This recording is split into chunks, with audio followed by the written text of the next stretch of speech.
Hello student, कैसे हैं आप सब। तो आज आपका नया चैप्टर स्टार्ट करना है कैपिटल बस्टिंग। तो अगर आप किसी भी स्टेट यूनिवर्सिटी में या अगर आप किसी भी कंपटीशन की तैयारी कर रहे हैं और उस चैप्टर में ठीक है आपका कैपिटल बस्टिंग का चैप्टर है तो आपके लिए काफ़ी इम्पॉर्टेंट है। तो आइए स्टार्ट करते हैं कैपिटल बस्टिंग। इसका मैं शॉर्ट में बता देता हूँ स्टूडेंट। कैपिटल बस्टिंग दो वर्ड से बना हुआ है, कैपिटल प्लस बजट। ठीक है, कैपिटल मतलब क्या होता है कि हम लॉन्ग टर्म के लिए किसी बिजनेस में पैसा इन्वेस्ट करने जा रहे हैं। बजट क्या होता है, एस्टिमेशन के बेसिस पे कि मैं इस बिज़नेस में इतना पैसा लगाऊंगा और मुझे उसका कितना रिटर्न मिलेगा। तो यहाँ पे देखो फटाफट क्या है, कैपिटल बस्टिंग क्या होता है, इसे प्रोसेस आइडेंटिफाई करना, एनालाइज करना, cash flow of A project कि हम किसी प्रोजेक्ट में पैसा लगाने जा रहे हैं, ठीक है, उससे हमको कितना रिटर्न मिलेगा। तो दो वर्ड से बना हुआ है आपका कैपिटल प्लस बजट। कैपिटल ये क्या होता है, लार्ज आउटले होता है कि हम एक बड़ा इन्वेस्टमेंट करने जा रहे हैं। ठीक है, बजट क्या होता है, मींस एस्टिमेटेड बेसिस कि हम अनुमान लगा रहे हैं कि किस बिज़नेस में कितना पैसा इन्वेस्ट करें, हमको किस हिसाब से रिटर्न आएगा। ठीक है, आगे जाना कैपिटल बस्टिंग का तो related to asset replacement decision की, जैसे मान लो कि या फिर हम इसलिए भी डिसीजन ले रहे हैं कि हमने एक बिज़नेस में कोई इन्वेस्ट किया था या कोई असेट लगाई हुई थी, अब हम चाहते हैं उसको रिप्लेस करना है। ठीक है, time of cash flow is relevant, और इसके लिए क्या होता है, टाइम ज़रूरी होता है कि आपको टाइम पता होना चाहिए। ठीक है, कितने टाइम के लिए हम बिज़नेस इन्वेस्ट करने जा रहे हैं। आगे cost of capital is equal to minimum required rate of return. ध्यान दो, कैपिटल बजटिंग में ये भी ध्यान देते हैं, अगर हम बिज़नेस में इन्वेस्ट करने जाते हैं तो मिनिमम हमें कुछ कम से कम कुछ तो रिटर्न मिले। ठीक है, और आगे की existing investment in project treated as sunk cost. अगर मान लो मैंने बिज़नेस में कहीं पे इन्वेस्ट कर दिया था, अब मान लो मुझे उससे कोई रिटर्न नहीं मिला, तो उससे हम क्या करते हैं, एज ए ट्रीट करते हैं संक कॉस्ट की तरह कि मेरा वो पैसा डूब गया।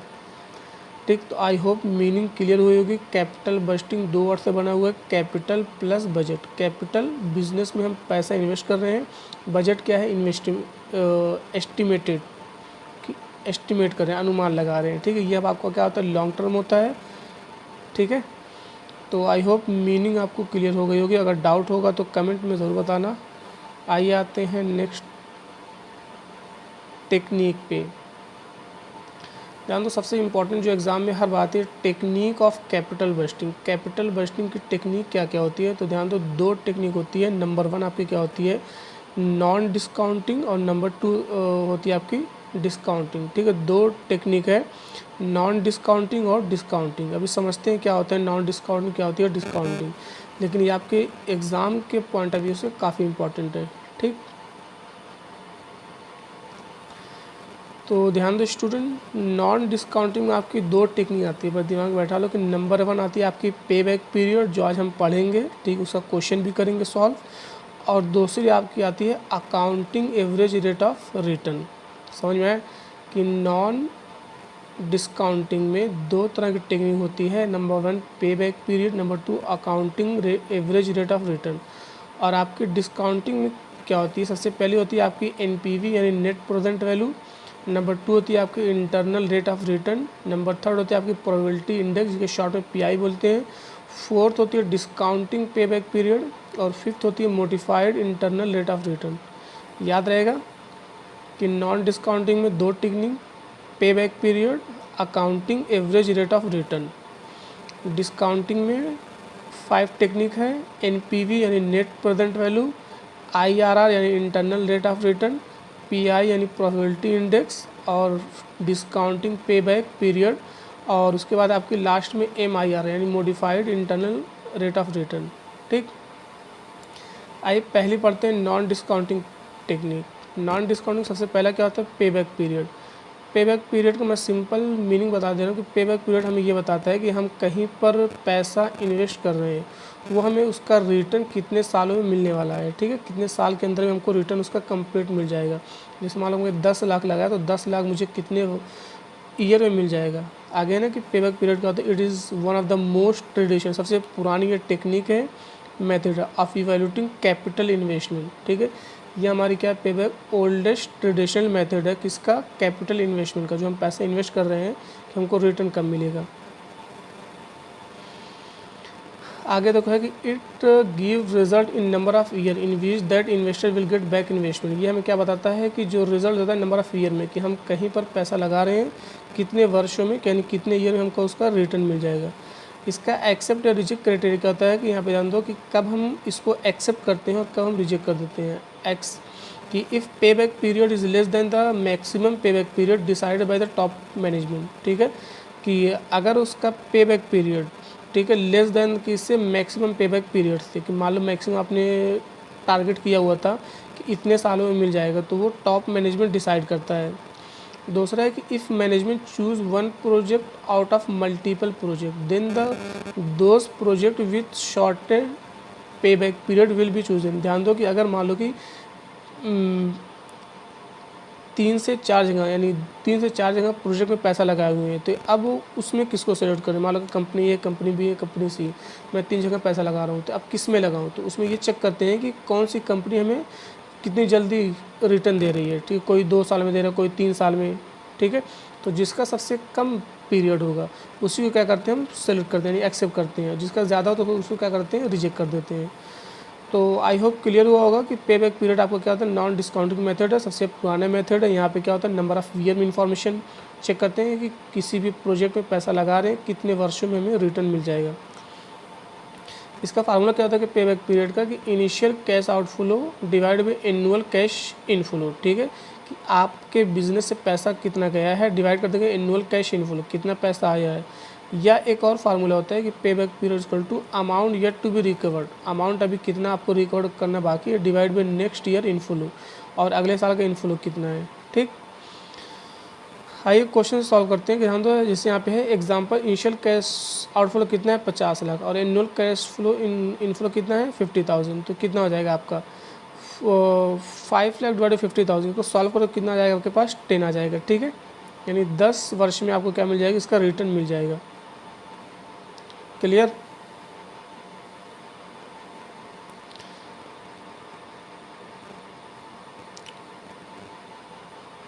आगे क्वेश्चन एक और है स्टूडेंट, सेकंड फार्मूला पे कराते हैं। 1 मिनट में वाइट बोर्ड शेयर कर रहा हूँ।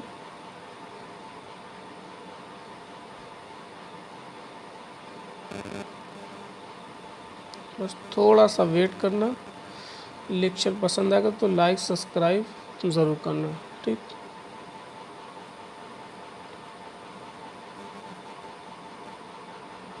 दूसरा दो, जैसे मान लो कि हम किसी बिज़नेस में लगा रहे हैं, ठीक है, मैंने किसी बिज़नेस में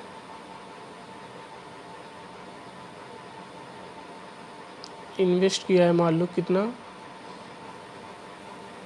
1 लाख रुपया, ठीक, ये मेरा इन्वेस्ट कर दिया है। और उसके बाद आपको उसका जो, ठीक है, रिटर्न आ रहा है, जो अर्निंग हो रही है, यहाँ से इरेज करें। ये मान लो कि 1 लाख मैंने इन्वेस्ट किया हुआ, ठीक है, इसको नोट कर लेना आप लोग नोटबुक में।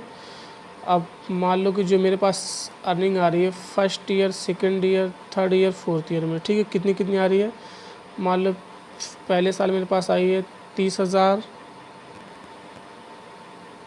20,000, फिर मान लो 20,000, फिर उसके बाद 18,000, 5th ईयर, फिर मान लो 18,000,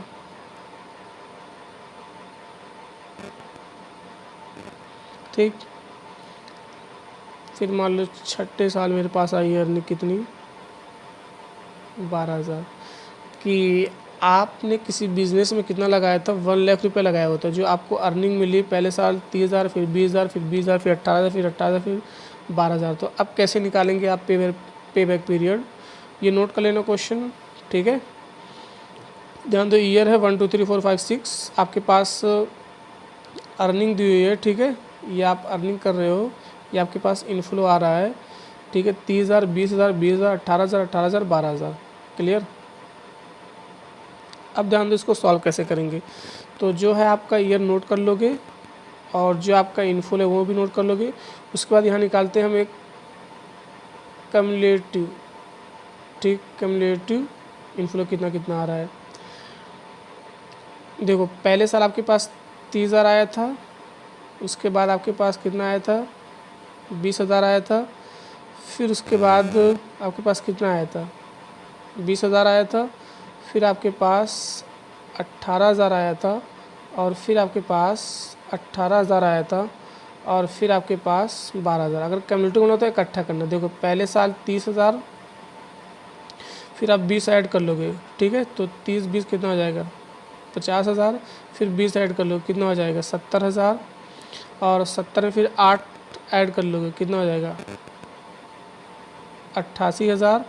और फिर 88 में फिर 8 ऐड कर लो, कितना हो जाएगा, 1,06,000। ठीक, अब यहीं पे रुक जाओगे, ध्यान देना स्टूडेंट। अब हम ध्यान दो, अब इसके आगे हम नहीं काउंट करेंगे, क्यों, क्योंकि हमारा जो इन्वेस्टमेंट कितना था 1 लाख, और देखो यहीं पर हमारा क्या होता है 1 लाख पूरा हो जा रहा है, 1 लाख से ज़्यादा चले जा रहे हैं, समझ में आया। यानी यहाँ पे ध्यान दो कि आपका कौन सा ईयर है, 1 2 3 4 5th ईयर है, 1 2 3 4, हाँ ये 5th ईयर आपका, ठीक है। 5th ईयर में आपके क्या कितना हो जा रहा है, 1,06,000 हो रहा है, क्लियर, समझ। यानी अब इसके आगे हम नहीं जाएंगे, ठीक है। आइए आगे सॉल्व करते हैं। अब ध्यान दो, जो आपका 1,06,000 हो रहा था, एक्स्ट्रा कब होता है, 5वें साल, यानी उससे पहले वाला कितना था आपके पास, ठीक है, यानी चौथे साल के बाद ही क्या हो गया था आपका एक्स्ट्रा हो गया, तो 4 year plus amount yet to be recovered. तो चौथे साल में कितना है, देखो चौथे साल में आपका 28,000 है, और सॉरी 88,000 था, 88,000 वहाँ पे चेक करना क्वेश्चन में आप लोग। तो अभी कितना और बाकी है, यानी अगर हमारे पास 1 लाख लगाए हूँ, चौथे साल 88 कर, इसका मतलब कि आपको 12,000 रुपया और रिकवर करना बाकी हुआ है, ठीक है। और डिवाइड बाई नेक्स्ट ईयर का इनफ्लो कितना था, जिस साल ज़्यादा हो जा रहा था 1,06,000 से, 18,000 था, ठीक।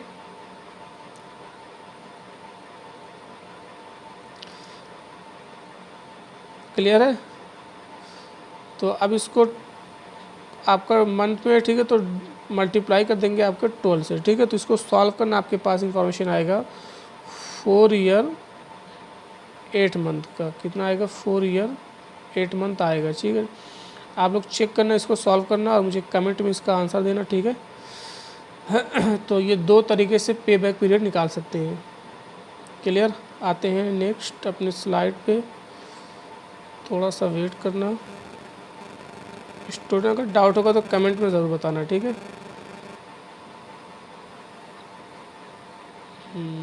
1 मिनट।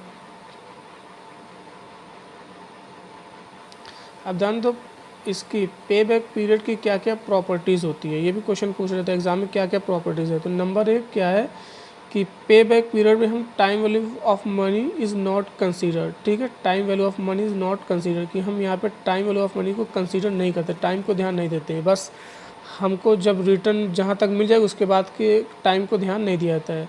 अगर अलग क्या करते हैं, इग्नोर करते हैं कॉस्ट ऑफ कैपिटल, हमको ये भी नहीं मतलब कॉस्ट ऑफ कैपिटल, बस हमको कितनी जल्दी रिटर्न मिल रहा है, कितने वर्षों में मिल रहा है। Does not consider whole life of project, मान लो कि अगर आपने 10 साल के लिए प्रोजेक्ट लगाया तो पूरी लाइफ तक ध्यान नहीं देते, बस आपको जैसे वहाँ पे क्वेश्चन में क्या था, चौथे साल आपको क्या मिला था, 5वें साल में कंप्लीट हो गया था आपका, तो 5 साल तक हमने कंसिडर किया था, 6ठे साल हम गए ही नहीं थे। और मोर एम्फेसाइज होता है कब, cash flow of initial year, कि मतलब कि जितना जल्दी हमको रिटर्न मिल जाएगा, ठीक है, उसी ईयर पर ज़्यादा हम फोकस करते हैं। अगर हमको 5 साल में मिल रहा है तो हम 10 साल प्रोजेक्ट में इन्वेस्ट नहीं करेंगे, 5 साल वाले में ही करेंगे। तो आई होप क्लियर होगा आपको, ठीक है। बाकी अगली क्लास में डिस्कस करेंगे, आज के लिए इतना ही। तो लेक्चर अगर पसंद आएगा तो लाइक, रिव्यू और सब्सक्राइब ज़रूर करना, ठीक है। कोई डाउट होगा तो कमेंट में ज़रूर बताना। आज के लिए इतना ही, बाकी कल मिलते हैं।